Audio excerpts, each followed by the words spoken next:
ನೇರವಾಗಿ ಈಗ ಅಯೋಧ್ಯೆಗೆ ಹೋಗುವಂತ ಸಮಯ. ನನ್ನ ಮೂವರು ಸಹೋದ್ಯೋಗಿಗಳು ತಮ್ಮ ವರದಿಗಳನ್ನು ನೀಡಲು ಕಾತುರರಾಗಿದ್ದಾರೆ ಅಂತ ನನಗೆ ಪದೇ ಪದೇ ನನ್ನ ಸಹೋದ್ಯೋಗಿಗಳು ಹೇಳುತ್ತಿದ್ದಾರೆ. ಅರವಿಂದ್, ಶಬೀರ್ ಮತ್ತು ಅರುಣ್.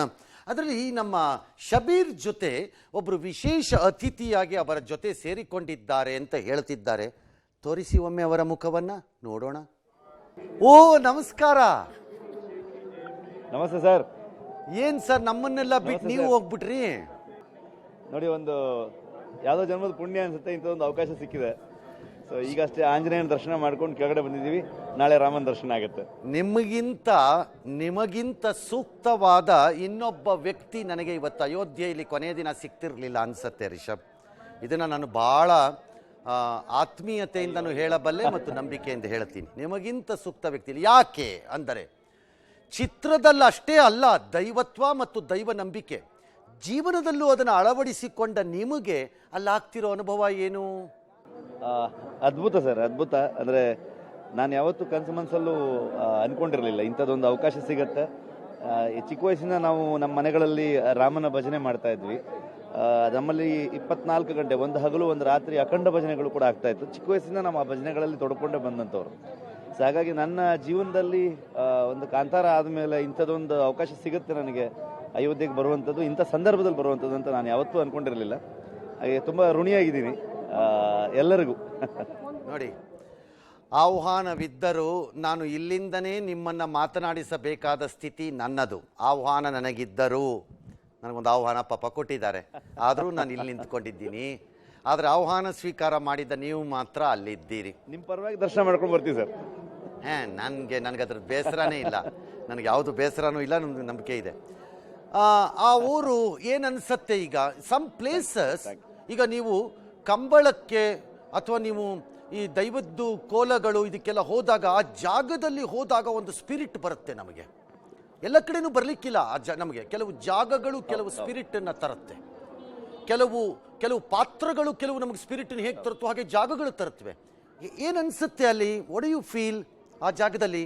ಅಂದರೆ ಇಡೀ ಅಯೋಧ್ಯೆಗೆ ಒಂದು ಡಿವೈನ್ ಎನರ್ಜಿ ಕಾಣಿಸ್ತಾ ಇದೆ ಸರ್. ಯಾಕಂದರೆ ಅದು ಪ್ರತಿಯೊಬ್ಬ ಮನುಷ್ಯನ ಕಣ್ಣಲ್ಲಿ ಕಾಣಿಸ್ತಾ ಇದೆ. ತುಂಬ ದೊಡ್ಡ ಮಟ್ಟದ ಒಂದು ಹಬ್ಬದ ವಾತಾವರಣ, ಪ್ರತಿಯೊಬ್ಬರಲ್ಲೂ ಒಂದು ಸಂಭ್ರಮ.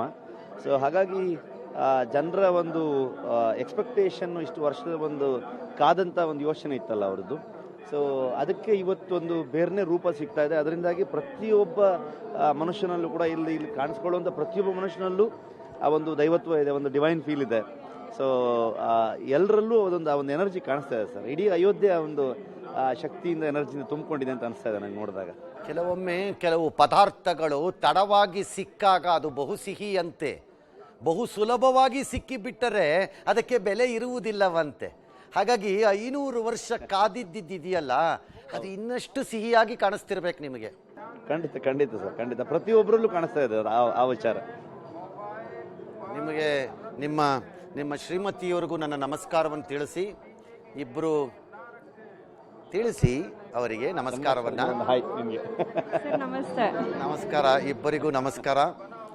ಈ ಪ್ರೇರಣೆ ಮತ್ತು ಈ ಶಕ್ತಿ ಏನಿವತ್ತು ನಿಮಗೆ ಸಂಪಾದನೆ ಆಗತ್ತೆ ಇಬ್ಬರಿಗೂ, ಅದರಿಂದ ನಿಮ್ಮ ಮುಂದಿನ ಕಾರ್ಯ ಏನಿದೆ ಅಂದರೆ, ಇನ್ನೊಂದು ಅಭೂತಪೂರ್ವವಾದ ಪ್ರಾಜೆಕ್ಟ್ ಹಾಕ್ಕೊಂಡು ನಿಂತಿದ್ದೀರಿ, ಅದಕ್ಕೆ ಎಲ್ಲ ಯಶಸ್ಸು ಸಿಕ್ಕಲಿ ಅನ್ನೋ ಒಂದು ಮಾತನ್ನು ಇಲ್ಲಿಂದ ಹೇಳ್ತಿದ್ದೀನಿ. ಅಯೋಧ್ಯೆಯಲ್ಲಿ ಜಾರಿಗೆ ಬರಲಿ ಅದು. Thank you sir, thank you so much. ನನಗೂ ಈ ಒಂದು ಇನ್ವಿಟೇಷನ್ ಬಂದಾಗ ನನ್ನ ಮನಸ್ಸಲ್ಲಿ ಇದ್ದಿದ್ದು ಒಂದೇ ಯೋಚನೆ. ಸೊ ಹಾಗಾದರೆ ರಾಮನ ದರ್ಶನ ಮಾಡಿಕೊಂಡು ಕಾಂತಾರ ಪ್ರಾರಂಭ ಮಾಡೋದು ಅಂತ ಅಂದ್ಕೊಂಡೆ ಒಂದು ಯೋಚನೆ ಇತ್ತು. ಸೊ ಅದು ಅಲ್ಲಿಗೆ ಪೂರ್ಣಗೊಳ್ತು ಅಂತ ಅಂದ್ಕೊಳ್ತಾ ಇದ್ದೀನಿ ನಾನು. ಎಲ್ಲದಕ್ಕೂ ಕಾಲ ಕೂಡ ಬರಬೇಕು ರಿಷಬ್. ಕಾಂತಾರ ಹೀಗಾಗಬೇಕು ಅನ್ನೋಕ್ಕೆ ಕಾಲ ಕೂಡ ಬರಬೇಕಿತ್ತು, ಹಾಗಾಗಿ ಕಾಲ ಕೂಡ ಬಂತು. ಇದಾಗಬೇಕು ಅಂತಿತ್ತು, ಇದಕ್ಕೆ ಕಾಲ ಕೂಡ ಬಂದಿದೆ, ಇದಾಗಿದೆ. ಮುಂದಾಗಬೇಕು ಅಂತಿರೋದು ಆಗತ್ತೆ. ನಂಬಿಕೆ ಮತ್ತು ವಿಶ್ವಾಸ ಇದ್ದಾಗ ಅಲ್ಲಿ ಸೋಲಾಗೋದು ಬಹಳ ಕಡಿಮೆ ಅಷ್ಟೇ. Thank you sir. So nice of you. Thank you. ನಿಮ್ಮಿಬ್ಬರಿಗೂ ಒಳ್ಳೆಯದಾಗಲಿ. God bless you.